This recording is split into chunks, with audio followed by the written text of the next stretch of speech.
Hi, Naomi. Hi. Good to have you here. Thank you for having me here. Thank you. So Dr. Koong wanted to have some youth perspective on the TFG initiative. I think it's great. He suggested that he can get two of his student volunteers to come in to talk about what they feel about the TFG's vision. And I think that at the end of the day, right, this TFG vision, most importantly, we need to get one of the key stakeholders is the young people as well, right? Yes. Because it's going to be it's a policy that's going to affect the future young people. Maybe can I get you to do a quick introduction of yourself first? So I'm Naomi and I just graduated JC and I'll be enrolling in university this year. So I joined TFG earlier this year. So I've been in the organization for a couple of months. And What course are you going to do in uni? currently is data science and economics. Data science and economics. Yeah, So it's going to be in NUS, NTU, or the SU, the specialized uni? NUS. NUS. Yes. Is it a new course? Yes, rather new. Rather new. Yeah. Okay, great. You were mentioning that you got involved with the TFG organization earlier this year. Yes. Actually, what got you involved? So I've known about this organization for some time because through my father, as Dr. Koong, the founder is a friend of my father. So I knew I vaguely known about the organization since I was young, but then only around recently then I joined it because of the history of what I have exposure to tobacco use. So based on my since young, I think based on the government's education program, I think youths in Singapore generally know that smoking and now the new thing vaping is bad for you. And we know since young the benefits of not smoking, etc. And they would also give us statistics of the number of people doing smoking and then categorized in terms of age group, etc. And while I was young, to me it seemed like numbers because in my circle I didn't know people that did it, so it seemed something that was very far from me, so I couldn't really truly understand it. So there wasn't any smokers in your close circle? Yes. Okay. And then only around a few years ago then I start to really realize it as I've grown up. The people around me have also grown up, and I think that is at the age where people really start smoking or vaping and having the access to it. And while I see my peers, the people in my circle to start smoking or vaping, I think that really made me realize that this issue is something that is close to me, even though back then it didn't feel like that. So I think that's why having this realization that a lot of people actually have this could easily fall into the trap of it. Therefore, I wanted to join TFG, and mainly also because I knew that TFG was doing something different from what the conventional tobacco policies are. And I think it's a very unique approach, and I think it's something that deserves more attention to, and something that could really benefit our future generations in a much different way. You just finished JC, right? Yes. Can I assume you are 19-year-old this year? Yes. Turning 19 or 19 already? Yeah. Okay, so we all know that the legal age to smoke now is 18, right? Mm-hmm. When you spoke about, having, as you grown older, you have friends around you who started pick up the habit of smoking. Is this habit after they turn 18, or were there people who obviously have started smoking or vaping before the age of 18? Most that I know have started before the age of 18, yeah. Okay. So when you first heard about the TFG's mission and vision, right? Although you mentioned that, when you were still young, we have already been exposed to it. When you first understood TFG's vision, what does it mean? What does it mean to you? I think it means radical change to our society and what we really think of tobacco, because it's not just a restriction as to an age, but really about this entire generation in this country that this law is imposed, that it will slowly start to really eliminate the people that are eligible to be able to buy. And therefore in the coming decades, this would really just eradicate the entirety of using tobacco. What do you see around you? When your friends start smoking, people who are close to you, do you as a friend do something about it? Do you try and talk them out of it, or do you try and, or is it a case of, is it still cool amongst your generation to be smoking, or or do we do it in a low profile way, or is it something cool? I think that it's still something cool, but Mm. it's not something that is incredibly high profile because students are aware that they also need to be wary of being caught because a lot of times they're smoking, they're underage, or vaping, which is illegal in Singapore. But in terms of the status, yeah, it's still something that is thought of being cool. And yeah, and how I approach people that do it, I think first and foremost, what I do first is really understand their perspective and why they do it. I think that is something that's important to not come out judgmental at first. Yeah. I think it's really understanding why they do it, and then I would tailor my response to it accordingly. So is there a common theme to why people your age pick up smoking? I think so far it's just maybe like they just want to try something new, they're curious, and in terms of stress in school, in academics, I think this is something that's accessible because if you know one person that do it, you would have access to it, and then this would like slowly spread. I'm curious though, how many percent of people you know does vaping? Because it's becoming increasingly common, right? I would say around 30% that I know Vape. have tried before. Yeah. Okay. So they might not be regular vapers, but they have tried before. Yeah. And in terms of an estimate of like my cohort as in Singapore, maybe around like 30% of people have tried it before. And vaping and smoking? I would say yeah, combined. Or Okay. it might even be more. Yeah. Yeah. Do you have any idea how they get access to vapes? I'm not quite sure. I just know that they have so-called dealers. Yeah. Okay. But I don't ask more specific about it. Okay. I mean, I read about I think some Telegram groups, going about, you can get, it's not difficult. I suppose if you want to get your hands on it, it's not difficult to find out where to get it though.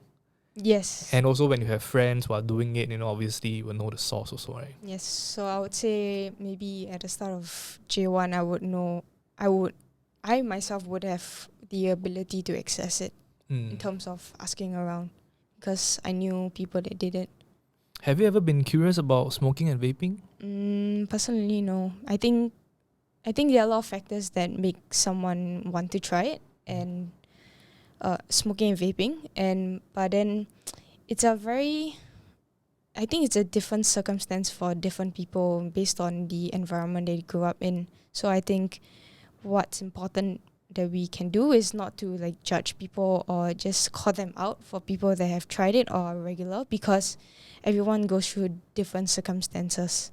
And for people that are still doing it now, I think it's important for us not to compare people that don't smoke or vape, or more of comparing to who they were the day before or how they were last time. Yeah, I think it's everyone might pick up the habit for a reason, and it's probably a good idea to not be judgmental. But I suspect, and also from my own experiences, I see my friends around me, right? I suspect that a lot of people continue doing it because they find it, like what you mentioned earlier, a stress kind of reliever. And that's why people continue to do it. And also there's like a gang thing also lah. When I was in poly, right? Legal smoking age. So when the smokers gather, when they go and have a smoke, right? It becomes like a cool thing. And when they go and have their smoke and you are like left sitting inside the like lecture theatre, right? It feels somehow like, okay, I'm out of the cool group. Yes. So I suppose these are things that won't change lah. Yeah, I think that's something across generation difficult to change. Therefore, having this TFG rule, I think it makes it more effective than what we have now, because it would say that this entire population from the cohort onwards, right? Okay. Do you have any concerns with the TFG's vision? I think that you have ever thought about or considered? I think the most prevalent one is more about the human rights of it, where the ethics of it Still a very personal decision, is. right? Yeah, I think that one has been shared more by Dr. Koong. I would love to hear your perspective. What do you think? I think that it's a very subjective thing, and people have done research about it. And from what I really know, I think that while people think it's an obstruction to their rights, but people do not realize the environmental costs that they are contributing to people that have to breathe in the secondhand smoke, especially people that live with smokers. And I think people are less aware about the environmental cost of cigarettes and the pollution it makes and the amount of deforestation needed to grow the plants to manufacture these. Okay. We didn't talk about that, Dr. Koong and I. Something I just learned. Can we touch a little bit about, because I think a lot of young people nowadays, they're also very concerned about climate change, Yes. right? Carbon output, carbon Yeah. footprint. What's your research on the climate, the environmental cost of tobacco industry and smoking? I think I've actually just recently learned about it, but in terms of the cigarette butts, I think some of it are made of plastic, and as we know, plastic is something that takes very long to degrade. So that is one factor, and also in terms of the growing of the tobacco plants would need a lot of pesticide and land, and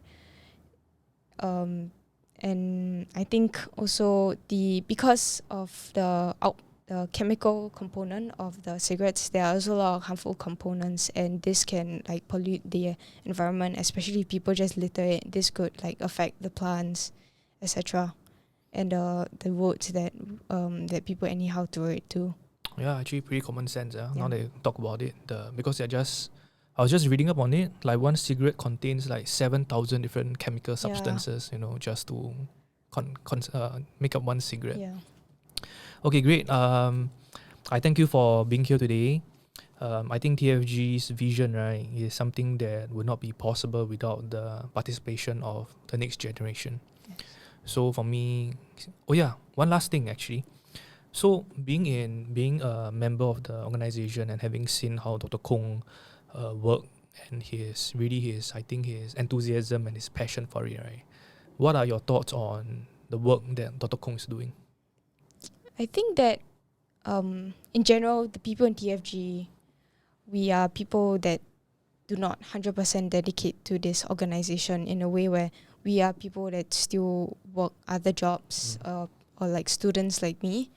Therefore, I think Dr. Koong is very understanding on this aspect, and he's still very enthusiastic of any help and support that he can get. Therefore, he's understanding where how much contribution you can get based on your responsibilities outside of this, and I think that is very useful in terms of getting more people to join us and for us working with him. And we know that he is a very hardworking person, and he's incredibly enthusiastic about this notion, and he really has a vision of how he want to bring this organization forward based on the amount of connection that he tries to make with other political leaders in other countries. And I think it's a good he has provided me very good leadership in the past few months, and also not only that, he is receptive to what we think, especially for people, our youths, because I think he knows that he doesn't see things the same way as we do. Therefore, I think this organization is pretty open-minded in a sense where it's always okay and welcome to really share our opinion. I think that has been something that is that he has really put forth, that make this organization so far quite successful, and we really hope to be able to reach out to more schools around Singapore and, hopefully get more youths more aware about this organization and what our end game is, and hope to get more input into how we can better share our entire story and we hope to achieve. Great. Yeah, I think Dr. Koong, the amazing thing about him is he actually has I think his ambition is like a global agenda. Yes. Like he would to him, it's not just like a Singapore thing. You can see that he is also doing his work in many other countries. And I think he would not stop until the day like maybe the whole cigarette industry is gone. But we know it's not possible now. Yeah. I mean, there are countries that, like the US, that obviously would value things like the profit, as in the personal freedom and the personal responsibility of picking up a cigarette. But in Singapore, yeah, we wish him all the best. Thank you for your time today. Thank you. And I wish you all the best in your studies in uni. Thank you. And also in your future volunteer work with TFG as well. Yep. Thank you so much. Right, thank you.